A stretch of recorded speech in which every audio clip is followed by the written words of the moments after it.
جیسا کہ آپ جانتے ہیں 7 سے 8 مئی کی درمیانی شب بھارت کی جانب سے ایک بار پھر دراندازی کی کوشش کی گئی ہے، جسے ہماری مسلح افواج نے فوری ناکام بنا دیا ہے اور دشمن کے 29 اسرائیلی خود ساختہ ڈرونز کو زمیں بوس کر دیا ہے۔ ساتھ ہی ساتھ بھارت کا ایک اور فالس فلیگ آپریشن بڑی بری طرح بے نقاب ہو گیا ہے۔ پروگرام میں آگے جا کر اس پر بھی ڈیٹیل سے بات کریں گے۔ اس کے ساتھ ہی ایک اور بڑی ڈیولپمنٹ ہوئی ہے۔ امریکی صدر ڈونلڈ ٹرمپ کی جانب سے دونوں ممالک میں بڑھتی ہوئی کشیدگی کو ختم کرنے کے لیے مدد کی پیشکش کر دی گئی ہے، اور اس کے ساتھ ہی دونوں ممالک کے نیشنل سیکیورٹی ایڈوائزرز میں بھی رابطہ ہوا ہے۔ ان سب معاملات پر تفصیلاً بات کرنے کے لیے بڑھتے ہیں بخاری صاحب کی جانب۔ اچھا بخاری، آئیے گا، آج جو بھارت نے پاکستان میں سٹرائکس کی ہیں، ان کا مقصد کیا تھا؟ کیا آبجیکٹو بھارت اچیو کرنا چاہتا تھا اور کس حد تک وہ اس میں کامیاب ہوا ہے؟ میرے خیال سے سب سے اہم سوال یہی ہے کہ یہ کرنے کیا آئے تھے یہاں۔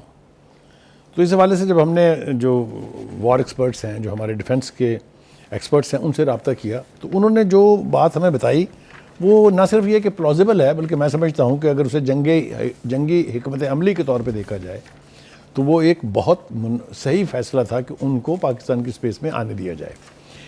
یہ بھیجے کیوں گئے تھے؟ میرے خیال سے that is the most important part.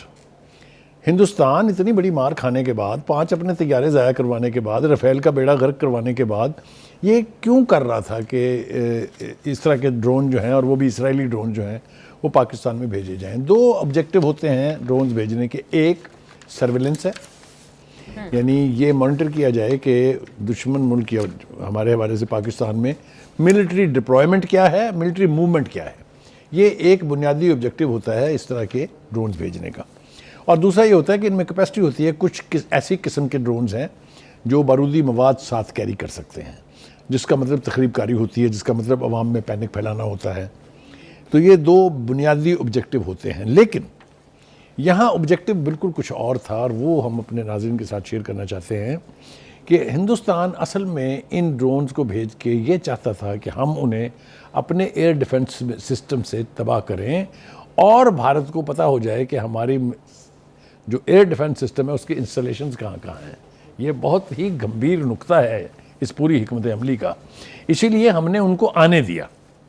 ہم نے اپنے ایئر ڈیفنس سسٹم کو انیشیٹ کرنا کہہ لیجئے، یا اس کو یعنی استعمال کرنے کی ضرورت محسوس نہیں کی کہ ان کا یہ ہدف نہ پورا ہو جائے کہ ہمارے ایئر ڈیفنس کی انسٹالیشن اس علاقے میں، جو کہ بہت ہی امپورٹنٹ علاقہ ہے، وہاں کہاں کہاں ہے۔ تو ہم نے کیا کیا؟ ہم نے اسٹریٹجی بدلی، اور ہم نے ان کو 2 طریقے سے ڈیل کیا، ایک سافٹ کل اور دوسرا ہارڈ کل۔ اب یہ 2 اصطلاحیں کیا ہیں، اس کی تھوڑی سی وضاحت جو ہے وہ ہم کر دیتے ہیں تاکہ لوگوں کو سمجھ آ جائے گراس روٹ لیول کے اوپر کہ یہ کیا ہے۔ سافٹ کل جو ہے، اس میں ہم کمپیوٹر استعمال کرتے ہیں۔ کمپیوٹر کے ذریعے جو ڈرون ہے اس کے سسٹمز کو ہٹ کرتے ہیں، یا وہ جیم ہو کے گر جاتا ہے یا وہ ڈسٹرائے ہو کے گر جاتا ہے۔ This is soft kill using computer technology, latest technology to hit a drone. اور دوسرا طریقہ کار جو ہے وہ ہارڈ کل ہے۔ وہ یہ ہے کہ ہمارے پاس ایسے سسٹمز موجود ہیں جو نیچے سے ان کو ہٹ کیا جا سکتا ہے وداؤٹ انیشیٹنگ آور ایئر ڈیفنس سسٹم۔ تو آپ نے دیکھا ہوگا ایک فوٹیج بھی چل رہی ہے جس میں نیچے سے فائر ہو رہا ہے اوپر، اور اگر آپ کو یاد ہو تو لاہور کے لوگوں نے بار بار یہ سنا کہ فائرنگ کی آوازیں آ رہی ہیں، تو those were all attempts to hit the drones. تو یہ ایک وضاحت بہت ضروری تھی ہمارے ہاں۔ اب جو اصل بات ہے وہ یہ ہے کہ ہندوستان کی یہ اسٹریٹجی بھی کامیاب نہیں ہوئی ہے۔ ایک اور انہوں نے اس سے بھی زیادہ خوفناک استعمال کیا ہے ڈرونز کا، اور وہ یہ ہے کہ پنجاب کے حوالے سے آپ کو یاد ہے کہ سکھ جو ہیں وہ ناراض ہیں ہندوستان سے۔ سکھوں کی جو لیڈرشپ باہر بیٹھی ہوئی ہے، جسٹس فار پیس والے پتونت سنگھ پنو جو ہیں، جو کینیڈا میں بیٹھے ہوئے ہیں اور جو امریکہ میں بیٹھے ہوئے ہیں، آپ کو پتہ ہے کہ سکھوں کی ایک بڑی تعداد پورے یورپ میں اور امریکہ میں جو ہے وہ بستی ہے۔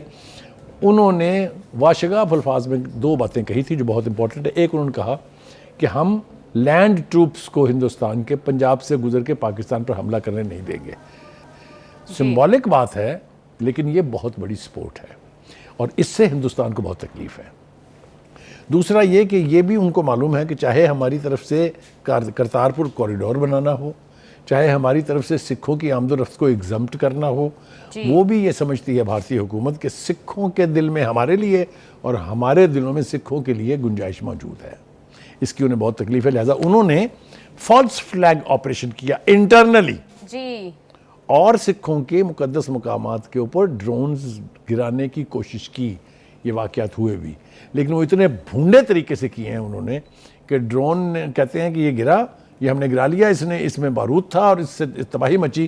پیچھے گھاس پڑی ہوئی ہے کافی بڑی تعداد میں، اس میں آگ تک لگانا بھول گئے وہ، کیونکہ جب ڈرون بارود کے ساتھ گرے گا تو سب سے پہلے آگ لگے گی نا نیچے. تو بہت ہی بھونڈے طریقے سے انہوں نے یعنی سکھوں کی یہ سپورٹ جو پاکستان کے لیے ہے اس کو انڈو کرنے کی ایک ایسی کوشش کی ہے جس کا بھانڈا بیچ بازار میں پھوٹ گیا ہے. ٹھیک ہے جی. تو ڈرون کی ٹیکنالوجی کے حوالے سے بھی انہوں نے یہ جواز پیدا کیا کہ جی ہمارے ہاں کل پاکستان نے رات میں ہمارے مختلف علاقوں میں ڈرون سے تباہی مچانے کی کوشش کی ہے، اس لیے ہم یہ ڈرون جو ہے پاکستان بھیج رہے ہیں، وچ از ایبسولوٹ نانسنس اینڈ ایبسولوٹ لائی، بلیٹنٹ لائی کہتے ہیں اس کو. ٹھیک ہو گیا جی.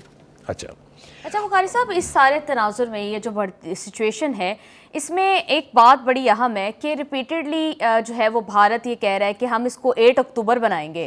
ٹھیک ہے، اور ہم دیکھ رہے ہیں کہ آج والی سٹرائکس میں بھی اسرائیلی ٹیکنالوجی کو استعمال کیا گیا ہے. تو آپ کے اس الائنس کو، مودی اور نیتن یاہو الائنس کو کس طرح سے دیکھتے ہیں؟ دیکھیے، پہلی بات تو یہ ہے کہ اس کے بارے میں دو رائے نہیں ہے.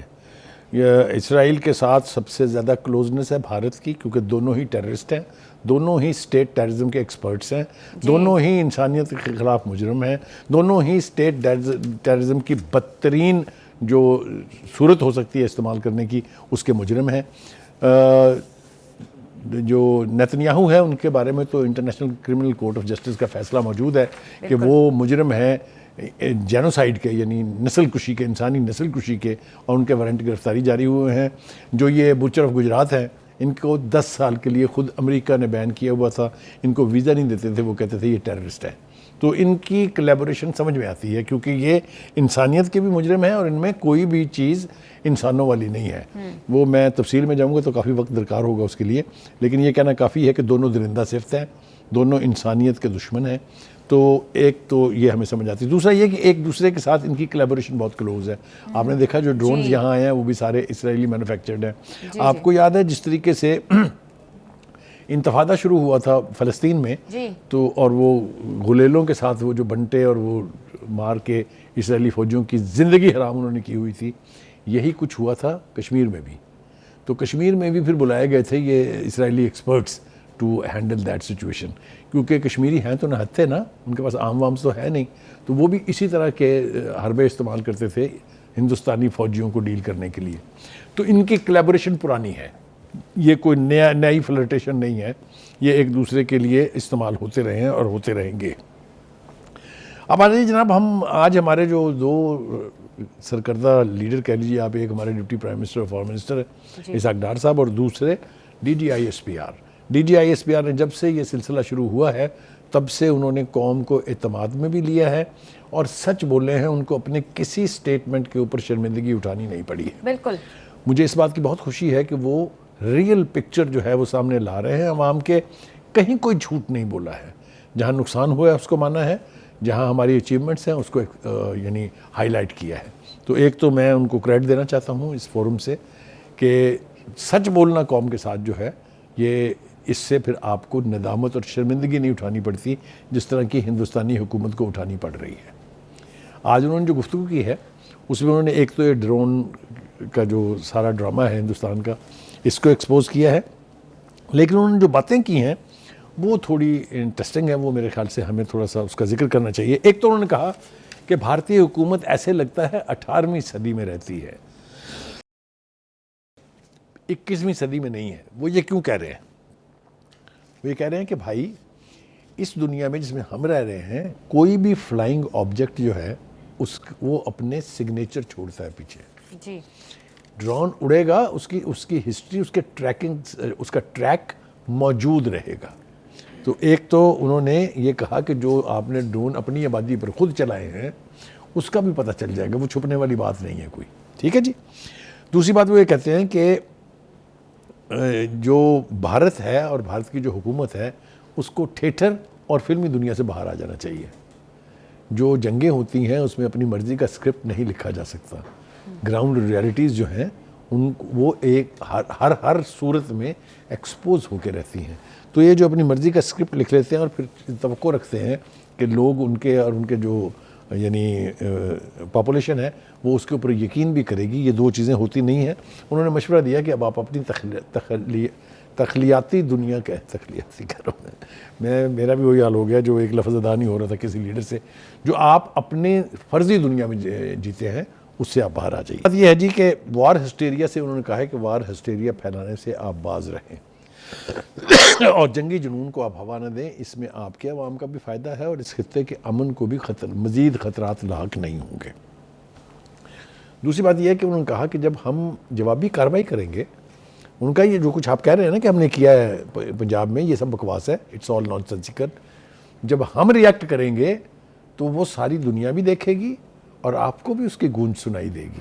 اچھا بخاری صاحب بتائیں پھر پاکستان کے پاس اس ٹائم کیا اسٹریٹجک آپشن ہے, کیا کرے گا پاکستان؟ دیکھیے ہمارے پاس رائٹ آف ڈیفنس, جیسا کہ میں نے کہا کہ ایک دفعہ آپ نے ہم سے پنگا لیا, ہم نے آپ کو جواب دے دیا. جی ہم ابھی اپنا رائٹ آف ڈیفنس استعمال کرنے کا سوچ رہے تھے, آپ نے دوسرا پنگا کر دیا.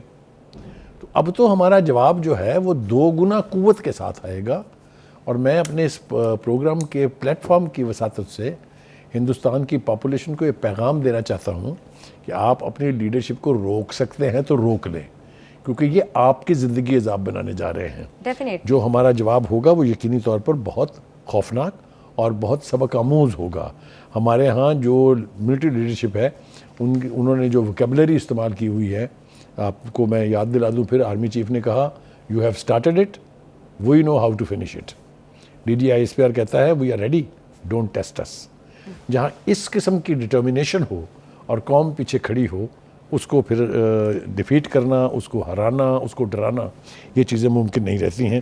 دوسری بات یہ ہے کہ ہمیں اپنی کارروائی کو پروجیکٹ کرنے کے لیے, دنیا کو بتانے کے لیے سوشل میڈیا کی مدد درکار نہیں ہوگی. ہمارا ایکشن پوری دنیا کو نظر آئے گا اور ہمارے پاس اس کے ٹھوس شواہد موجود ہوں گے. جو کارروائی ہم نے پہلے کی تھی 6 اور 7 کی رات کو, اس کے بھی ٹھوس شواہد موجود ہیں. اب دنیا مان رہی ہے کہ طیارے گرے ہیں, رافیل مان رہا ہے کہ ہمارا ایک طیارہ گرا ہے. مطلب یہ کہ پہلا طیارہ ہے رافیل جو کامبیکٹ میں گرا ہے. آپ تصور نہیں کر سکتے اس سے اس کی ریپوٹیشن کہاں سے کہاں زمین بوس ہو جائے گی. شیئرز بھی نیچے آ گئے انفیکٹ.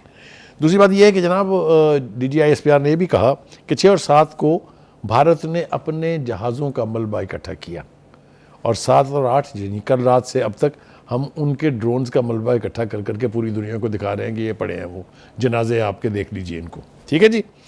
دوسری بات یہ ہے کہ انہوں نے یہ بھی میسج دینے کی کوشش کی ہے, اور میں سمجھتا ہوں کہ بہت صحیح میسج ہے, کہ ہم نا ڈرنے ورنے والے نہیں ہیں, کیونکہ پاکستان آرمی اور پاکستان کے لوگ وار ہارڈنڈ ہے.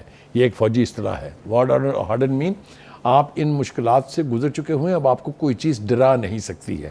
وہ ہم نے کیوں کہا ہے, انہوں نے اس کو ثابت کرنے کے لیے آرگومنٹ یہ دیا ہے کہ پچھلی 3 دہائیوں سے ہم انٹرنیشنل وار اگینسٹ ٹیررزم کا بھی حصہ رہے ہیں, اور ہم ڈومیسٹکلی بھی ٹیررزم سے ڈیل کر رہے ہیں.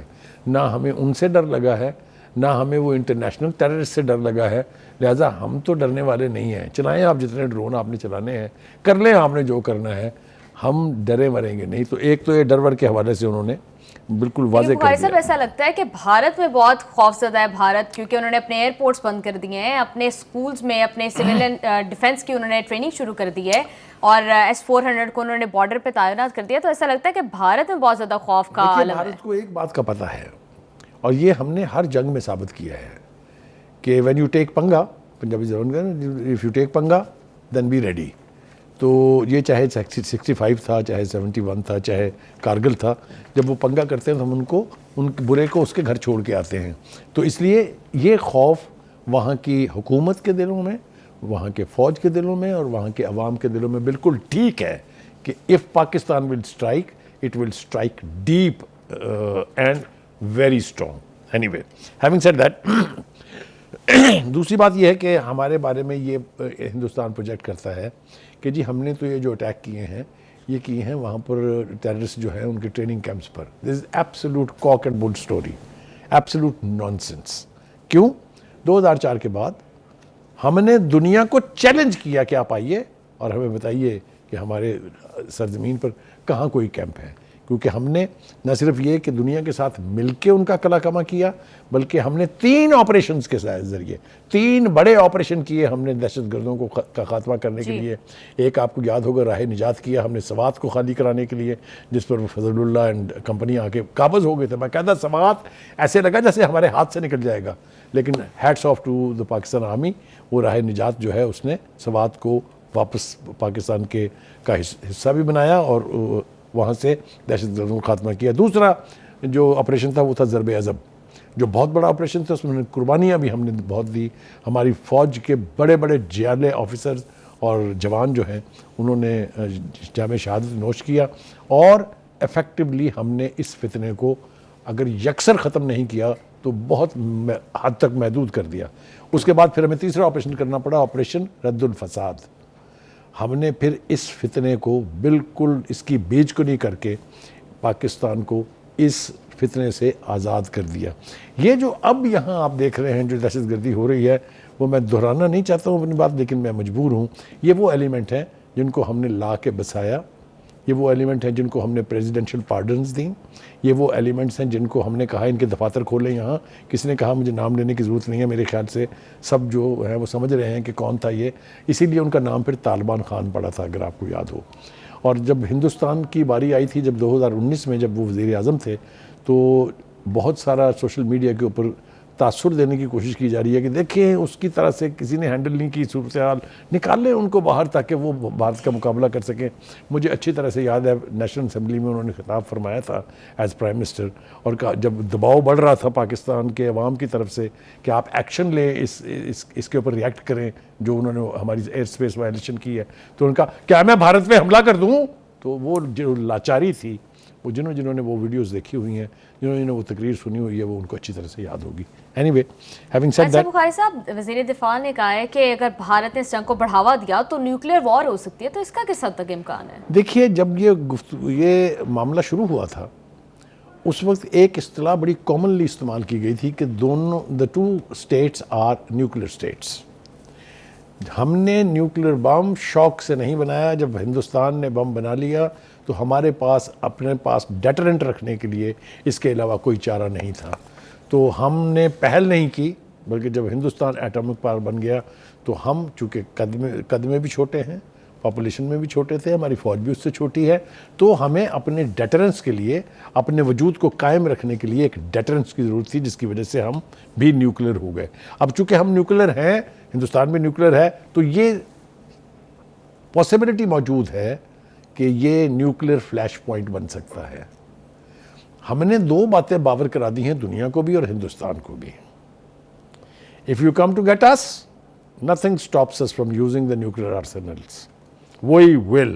یہ بات خواجہ اعظم نے ذرا تھوڑے یعنی سفسٹیکیٹڈ طریقے سے ذرا تھوڑا ڈپلومیٹک لینگویج میں کہی ہے، لیکن میں اسے 2 ٹوک الفاظ میں کہہ رہا ہوں کہ اگر سلامتی کو خطرہ ہوگا تو بھارت جی تکڑے ہو جائیے، جو ہمارے پاس ہے وہ آپ کے پاس نہیں ہے۔ میں بڑے وثوق سے یہ بات کہہ رہا ہوں، میں اس کے اوپر بیٹھ کے 2 گھنٹے تقریر کر سکتا ہوں کہ ہمارے پاس جو ٹیکٹیکل ویپنز ہیں، جو ہم نے ڈیولپ کیے ہیں، جو ہماری اپنی تخلیق ہے، رات کو نیند نہیں آتی ہندوستان کی ملٹری لیڈرشپ کو ان کے حوالے سے۔ تو اس وقت موقع نہیں ہے، پھر کسی وقت ہم اچھا ضرور۔ بخاری صاحب، اگر آپ پرمیشن دیں تو ہم اس ٹائم DGISPR کی جو ہے وہ آج ہونے والی پریس کانفرنس دکھا دیں، اس کے بعد پھر ہم بریک پہ جائیں گے۔